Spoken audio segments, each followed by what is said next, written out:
the best. Oh my God, the light right now is, woo! Do you think that Ben's panels have been out long enough today for us to be able to move?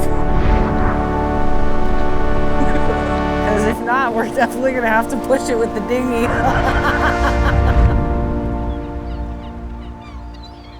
Greenland has always captured my heart.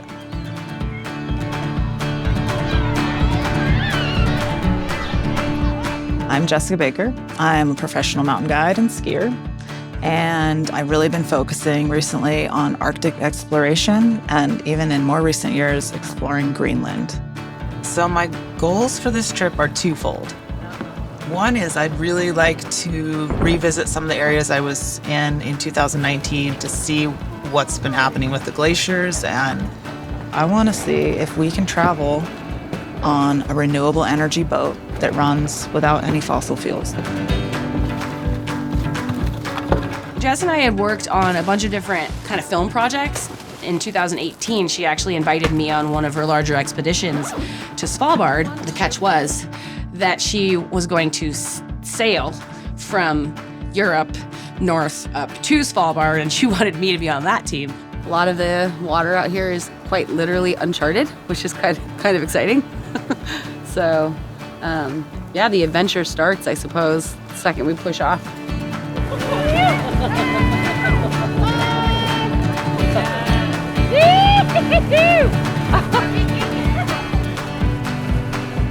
I also got to meet Captain Ben and immediately just blown away by that man, you know?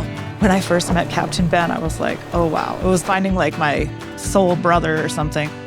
Ben's like a Renaissance man. Artist, master sailor, mechanic, philosopher. Being a sailor means you have to be able to fix everything.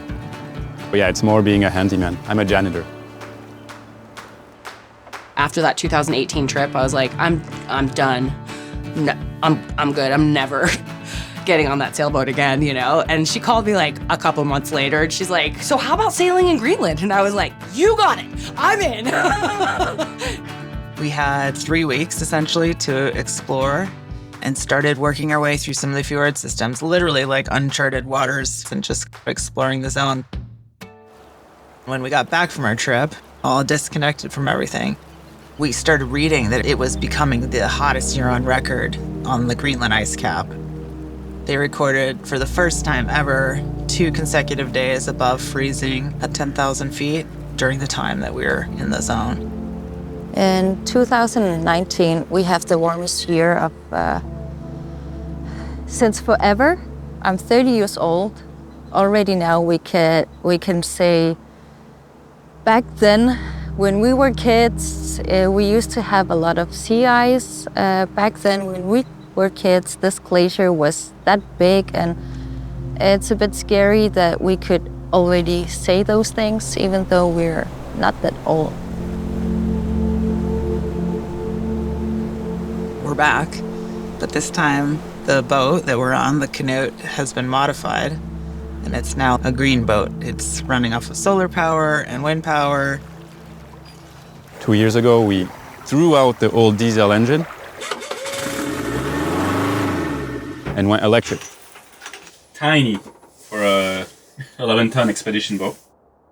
I dream in amps. I live in amps. I wake up in amps. I'm all amped now. I'm amped up. This is our first season, first trip in the Arctic with this setup. I got here not knowing if the Arctic sun was going to charge, actually. We launched off the Canute last night, and we are kind of waking up in our first anchor spot. We can't motor all the time. That's the big difference. And that's also part of our philosophy. How do I adjust my whole like time plan or like hazard plan around that? You know, some of this is split out, but I can tell the crown kind of ends up there. This is a really special cool R-band. This is cool. Maybe we'll just charge nothing and have to just sit in the same anchorage and Jess is going to go crazy. We'll see. Do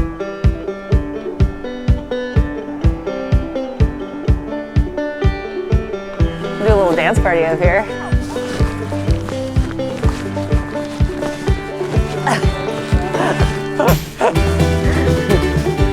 We're flossing at the top of the run. Except it's kind of funny because you and I are too old to actually know how to do this. Oh, we know. Lately, I've been told there's no song in my soul. Well, love, I don't know. I'm so tired of feeling low.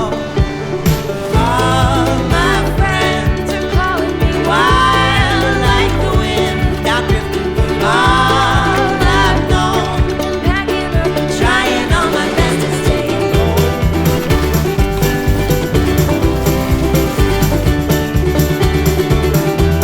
Oh my God.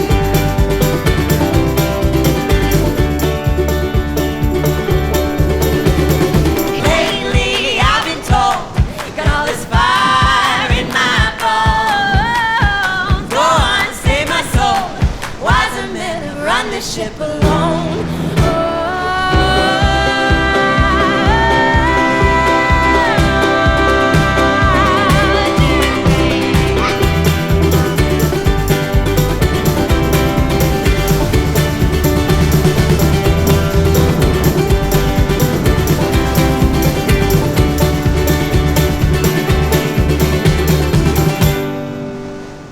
Bit of a breeze. And then splice to us sailing against the wind. So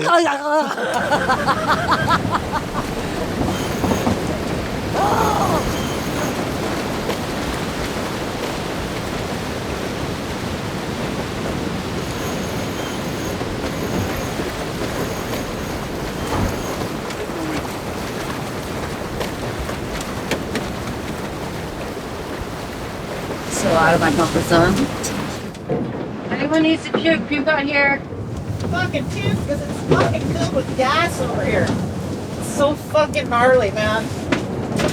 Fuck. I think people have an idea of sailing is just, you know, like cocktail in one hand and like warm breeze in your face. When you sail, you need wind. What else does wind do to the ocean? Creates waves, right? The boat is in this like happy place, in the waves, in the wind, which is the exact opposite of my happy place. Big wave, guys, big wave, big wave. That's the thing when you want to work with skiers, when you want to ski, you have to be in the Arctic during a season which is not sailing season. Oh, I'm landing the boat in like 2 seconds and a half. Oh, 2 seconds and a half? One of our jerry cans to fuel the dinghy. It's brand new, but it leaked. This one I never take it off. Ready to go skiing. We are vacuuming with a bilge pump that doesn't work very well at 3:30 in the morning. I think there's some dinged humans. There's some damaged humans. They're gonna be okay, but I think right now they feel like they might die. I think you might have. I fucking had a hard time, alright? A normal expedition boat, the captain takes the helm and says, we're going there, there, there, there, there.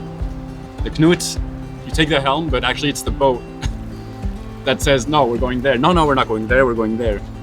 I feel like he decides because he decides. That's and it's a cool way to travel. You like don't know where you're gonna end up. Well, you try to make it, but you have to be like really open. When you sail in these untouched, beautiful fjords, I mean, even though it's harsh, even though there's ice, whatever, you just feel free 24 hours a day. Greenland is an absolutely stunning place. It is ocean, it is mountains, big mountains, like 7,000 vertical feet out of the sea, huge glaciers dropping down to the ocean.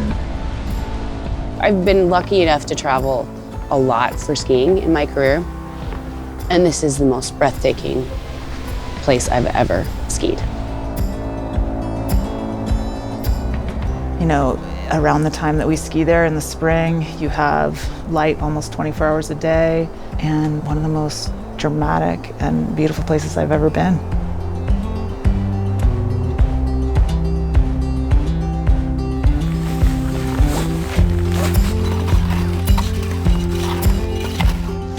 We're skipping over the zigs and the zags. Just going straight up this thing.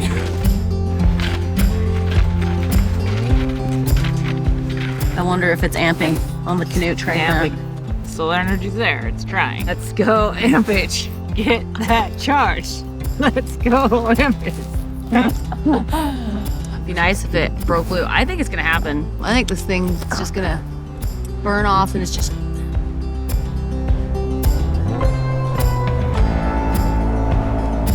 I mean, we won't be able to see, but it's sort of soft.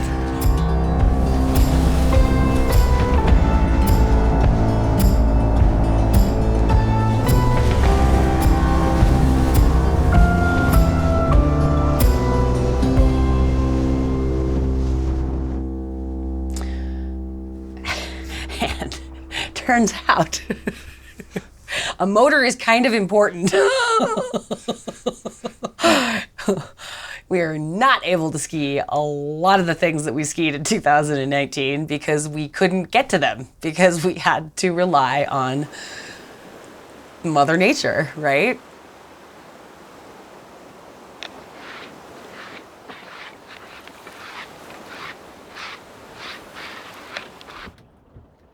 It's snowing right now, which we weren't entirely sure that was going to happen. We knew it might be a little cloudy, but like snows now, which covers our solar panels and makes it harder to charge. But we need like a lot more sun to power ourselves out of this place, especially if we go deeper in. Especially if there's no wind. And then if we don't have wind on our return, like we literally could run out of power. So at my point, I think we have to use that wind on the 15th to go south. 15th's really early. We don't want to be in Minnesock on the 15th. No.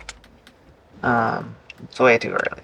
So we'll have to discuss potential logistics, but maybe we have to move ourselves closer. Jess is great. She likes to boss me around. I don't like to get bossed around. So it's interesting. It's a push-pull. It's a push-pull. What we need in the mountains is not always what we need for sailing, and what we need for sailing is not always what we need for the mountains. There was a spot in 2019 that we called Couloir Town, and we wanted to go there really bad, and we could see it, but we had to sit down and weigh our options, right? Yeah. But I mean, Couloir Town is really not reasonable. Unless we're really sure we have good winds to go back. Unfortunately. So we need to maybe shift. Shift the objective. We're low on power, right? And the wind is not in our favor at all. And if we head out there, there's a chance that we have to sit and we won't make it back. And so Jess, as a guide, has to make a decision on something that's really unknown, right? I think that was really frustrating for Jess. Homemade bread makes it a little bit better.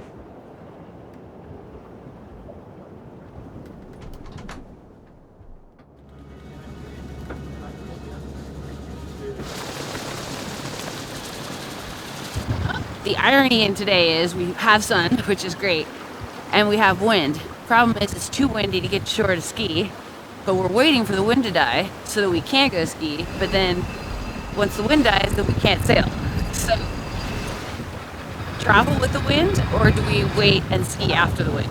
Kind of an interesting one. We decided that we're going to travel, try and find a different place to ski. So.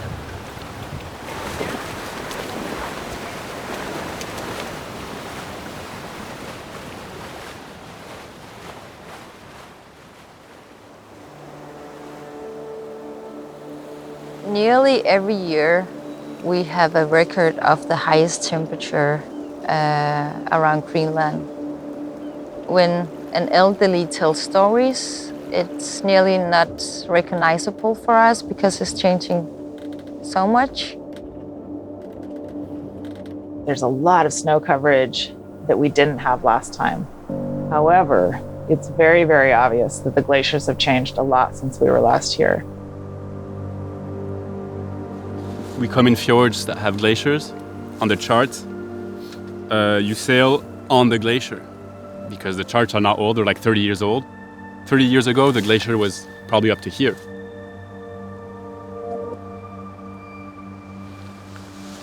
The glacier looks dramatically different than it was in 2019. Something like this is so special and so precious. We need to take care of it. If you want to, in a way, if you want to do something for this glacier, you just better leave it alone and stay home. There's no doubt that there is irony here. We have taken really big flights, airplane flights, to get to Greenland. We travel from America all the way over to Denmark and then all the way back to Greenland to even get in place to catch our renewable energy boat. So it's a huge carbon footprint. One of the reasons I feel worried about an interview, right, is because of the hypocrisy in it, right? But absolutely no one is perfect. And I shouldn't fear hypocrisy to like try and do something or try and show how beautiful it is and that it's worth saving.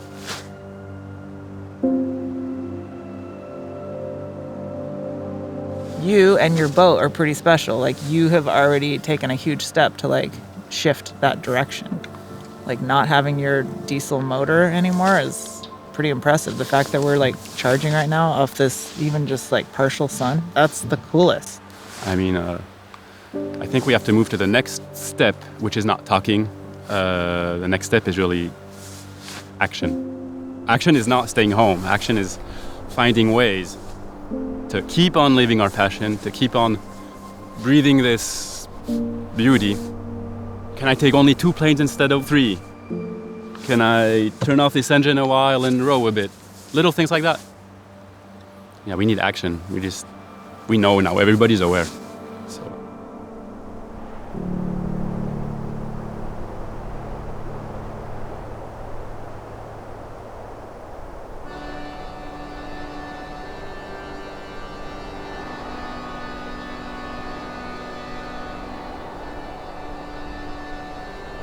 Completely converting your mode of transportation, it's not easy to do that. I mean, Ben's an inspiration. He's trying to live his life without a reliance on fossil fuels and have a substantially smaller carbon footprint. I'm not doing it just for myself.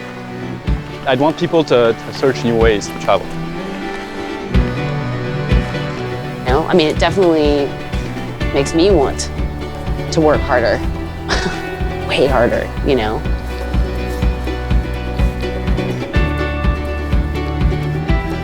Not being able to get exactly where you want to go on the day that you want to get there is that you are forced to be creative with what you have and ski something that we had never skied because we had an extra day there. Get off the boat, you actually skin for a few miles, and then you see it. It's this massive line that looms above you, and it almost seems unrealistic. Then it was time to boot and cramp on up, and then we did that for hours up. It's like the Greenland scale. You're like, how far up there is it? You look at the map, you're like, I think it says it's almost 5,000 vertical feet to get up to the top of that. As a skier, that is like a dream line. It is, you know, something you can only wish that you can get the right conditions and the right team and the right set of circumstances, the right light, the right weather to make something like that actually come together. It encapsulates Greenland so much.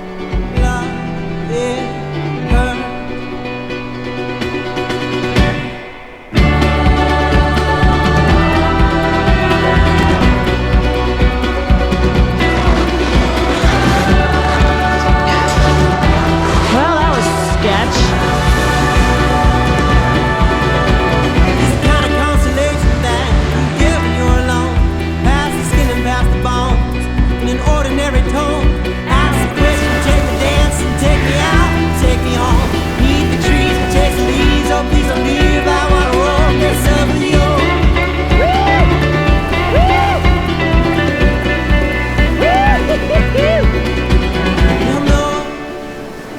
none of us are perfect and no one has this dialed. Like, no one really has the answer. And yet, we are all part of the solution potentially. You know, we can make daily decisions that do have impact.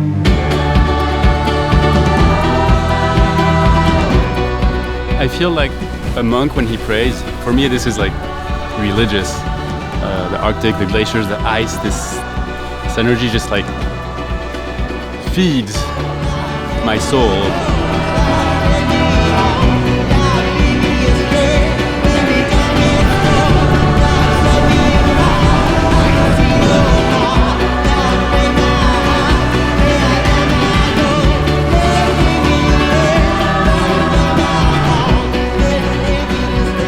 In 2019, we made all the decisions with our diesel engine.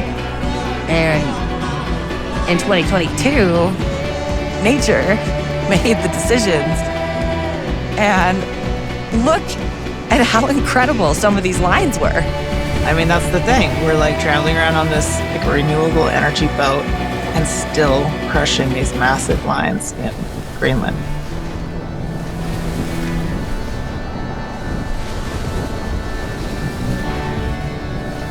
Hopefully it'll inspire some more people when they're like, oh, that crazy guy's doing it.